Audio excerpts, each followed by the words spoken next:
చంద్రబాబు నాయుడు అంత dirtiest politician ఈ దేశంలో ఎవరు లేడు. డెఫినెట్గా చెప్తున్నాను ఇది మాట. ఏం మాట్లాడతారండి?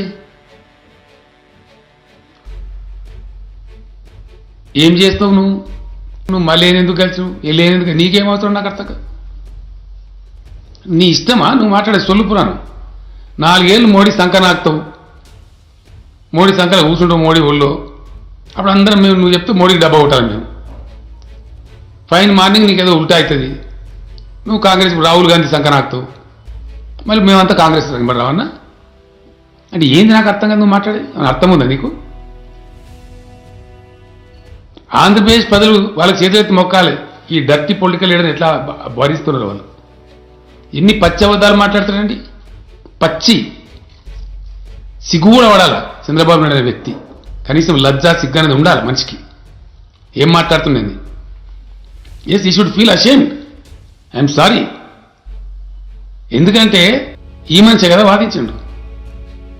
ఈ మనిషి ఏం మాట్లాడండి? నేను స్వయంగా విన్న టీవీలో వస్తున్నాడు. ఏమి ఇంకెందుకు బతుకున్నామని చూసిపోవడానికి వస్తుండా? ఎందుకు వస్తుండు? ఏం ముఖం పెట్టుకొని వస్తుండు? నీకు ఓ పాలసీ, ఓ పద్ధతి, ఓ కన్సిస్టెన్సీ ఉందా నీకు? ఓ మాట మీద నిలబడే తత్వం ఉందా? ఒక మనిషిలాగానే మాట్లాడుతున్నాను. ఏంది అసలు నాకు అర్థం కాదు. ఎంత dirtiest political leader in the country, I'm telling you without any doubt. ఎన్ని పచ్చబద్దాలు ఉంటాయని, ఎంత మోసం అంటే ప్రజలను, పాపం ఆంధ్రప్రదేశ్ ప్రజలను. నేను ఒక అడ్వర్టైజ్మెంట్ ఇచ్చి సిగ్గుపడాలి. పొజిషన్ లో ఉన్నాం. తెలంగాణలో కూడా తెలుగుదేశం పార్టీ ఉండాలనా లేదా అని మిమ్మల్ని అడుగుతున్నా.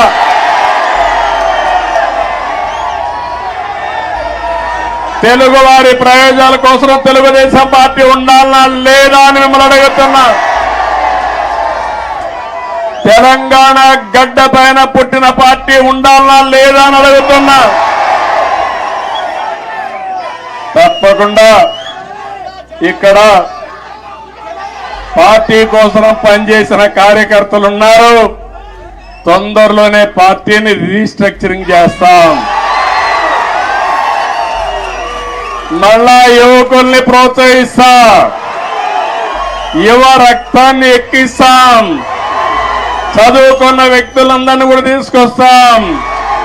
నేను ముందే విధంగా అయితే ఆలోచించానో, ఇప్పుడు టెక్నాలజీ కూడా వచ్చింది కాబట్టి ఆంధ్రప్రదేశ్ ఒక విధానం, తెలంగాణ ఇంకొక విధానంతో ఆలోచించి ప్రత్యేకమైన శ్రద్ధ పెట్టి ఒక మంచి పార్టీని అభివృద్ధి చేద్దాం. ఇక్కడ తెలుగుదేశం పార్టీకి ఒక ప్రత్యేకత ఉంది. అధికారం ఉన్నా, ప్రతిపక్షంలో ఉన్నా ఎప్పుడూ ప్రజాపక్షంలోనే మనం ఉంటాం. ఈరోజు ఎన్టీఆర్ ట్రస్ట్ బిల్డింగ్ ఇది. మీరు పక్కన చూస్తే బ్లడ్ బ్యాంక్ ఉంది. భువనేశ్వరి గారి నాయకత్వంలో స్కూల్స్ పెట్టాం. ఆ రోజు నేను పెట్టిన తర్వాత, నేను రాజకీయాల్లో యాక్టివ్ అయిన తర్వాత ఆ మేనేజ్మెంట్ ఆవిడ చూస్తా ఉంది.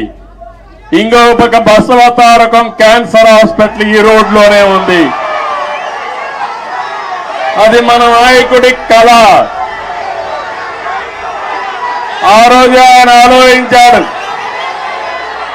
ఎవరైతే మా అత్తగారు క్యాన్సర్తో చనిపోతే ఇంకొకరి మారిగా చనిపోకూడదని ఆలోచించి క్యాన్సర్ హాస్పిటల్ ప్రారంభించాడు. చేయాలని ఆలోచన వచ్చింది. తర్వాత నేను ముఖ్యమంత్రి అయిన తర్వాత దాన్ని అభివృద్ధి చేశాను. ఇప్పుడు బాలకృష్ణ గారి ఆధ్వర్యంలో బసవతారకం క్యాన్సర్ హాస్పిటల్ ఈ ప్రాంతంలో ఎనలేని సేవలు అందిస్తున్నారు.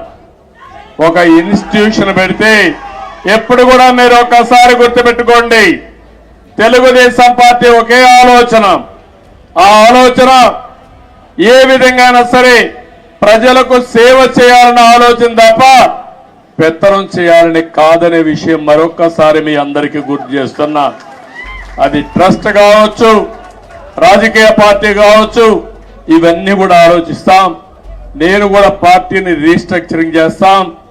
యువకుల్ని ప్రోత్సహిస్తా, ఉత్సాహవంతుల్ని గౌరవిస్తా.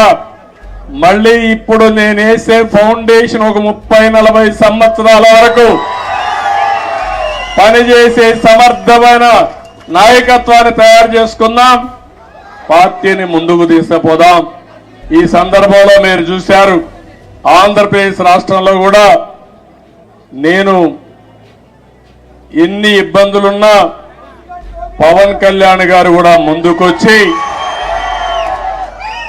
ప్రభుత్వం వ్యతిరేక ఓటు చీలకూడదు, అందరూ కలిసి ఒకటిగా ఉందామని నాంది పలికి నేను జైల్లో ఉన్నప్పుడు బేషరత్తుగా వచ్చి తెలుగుదేశం పార్టీతో పొత్తు పెట్టుకుంటామని చెప్పి పొత్తు పెట్టుకున్న వ్యక్తి పవన్ కళ్యాణ్ గారు అని చెప్పి కూడా నేను మీకు తెలియజేస్తున్నా. ఆ తర్వాత బీజేపీ కూడా ముందుకొచ్చి ముగ్గురం కలవాలి, ఆ రాష్ట్రాన్ని పునర్నిర్మాణం చేయాలని చెప్పి ఆలోచించాం. ఇవన్నీ కలయికలు బాగా పనిచేశాయి. అన్నింటికంటే యువగళం బాగా క్లిక్ అయింది. నిజం గెలవాలి కూడా బాగా మహిళల్లోకి వెళ్ళింది. ఒకటి కాదు, అన్ని కార్యక్రమాలు కూడా 1 by 1 బ్రహ్మాండంగా పనిచేశాయి. కడాల నేను ఒక మాట చెప్పాలి, తెలంగాణ నుంచి ఎన్నికల ముందు రోజైతే 60-70 ట్రైన్లు వచ్చాయి. మామూలు కాదు, ఒక్కొక్క ట్రైన్ ఫుల్గా వచ్చారు. ఏసీ ట్రైన్లో పట్టరాని విధంగా మనుషులందరి దగ్గర ఒకసారి ఏసీగా ఆఫ్ అయిపోతే సఫకేషన్ వస్తే ఏమవుతుందో తెలియదు. అది కూడా పట్టించుకోకుండా ఎట్టి పరిస్థితుల్లో మేము ఓటు వేయాలని ఊరు ఊరు కదిలొచ్చారు. కొంతమంది ఇక్కడ ఈ ప్రాంతం నుంచి పేదవాళ్ళు, చిన్న చిన్న పనులు చేసుకునేవాళ్ళు, వంట తయారు చేసుకుని క్యారియర్ పట్టుకొని వచ్చి ఓటేసి మళ్ళా తిరిగి వచ్చారంటే ఏ విధంగా వాళ్ళు రుణం తీర్చుకోవాలో నాకైతే అర్థం కావడం లేదు. చాలా మంది ఎన్ఆర్ఐలు అమెరికా నుంచి, ఆస్ట్రేలియా నుంచి, ఆఫ్రికా నుంచి, వివిధ దేశాల నుంచి లక్షల రూపాయలు ఖర్చు పెట్టుకుని ఒక ఓటేసిపోయారంటే, కొన్ని నెలలు ఇక్కడే ఉండి గ్రామాల్లో తిరిగి పనిచేశారంటే వాళ్ళందరి రుణం తీర్చుకోవాల్సిన అవసరం ఉంది. అందరి కలయిక, అందరం కలిసి పనిచేయడమే. మొన్న రాష్ట్ర ఎన్నికల్లో ఒక సునామీ వచ్చింది. ఈ సునామీ మా తమ్ముళ్ళు చెప్పినట్టు సైకోనే కాదు, అక్కడ భూతం ఉంది. నేను ఎవరిని రమ్మని అడిగితే వాళ్ళు అంటున్నారు, మీరు బాగానే ఉంది, మీ మీద మాకు నమ్మకం ఉంది, మీకు ట్రాక్ రికార్డు ఉంది, కానీ మీ రాష్ట్రంలో ఒక భూతం ఉంది. ఒకవేళ వస్తే మళ్ళీ మీ ప్రజలు ఎప్పుడైనా ఆలోచిస్తే మళ్ళా ఆ భూతం ముందుకు వస్తే మేమేమవుతామని అడిగే పరిస్థితికి వస్తున్నారు. నేను చెప్పాను, ఆ భూతాన్ని పూర్తిగా భూస్థాపితం చేసే బాధ్యత తీసుకుంటాం. రాష్ట్ర ప్రయోజనాలే ధ్యేయంగా పనిచేస్తాం. ఆ రాష్ట్రంలో మీరు చూస్తే రాజకీయాల్లో అర్హత లేని వ్యక్తులు రాజకీయాల్లోకి వస్తే ఏం జరుగుతుందో దానికి నిదర్శనం మొన్న 5 సంవత్సరాలు.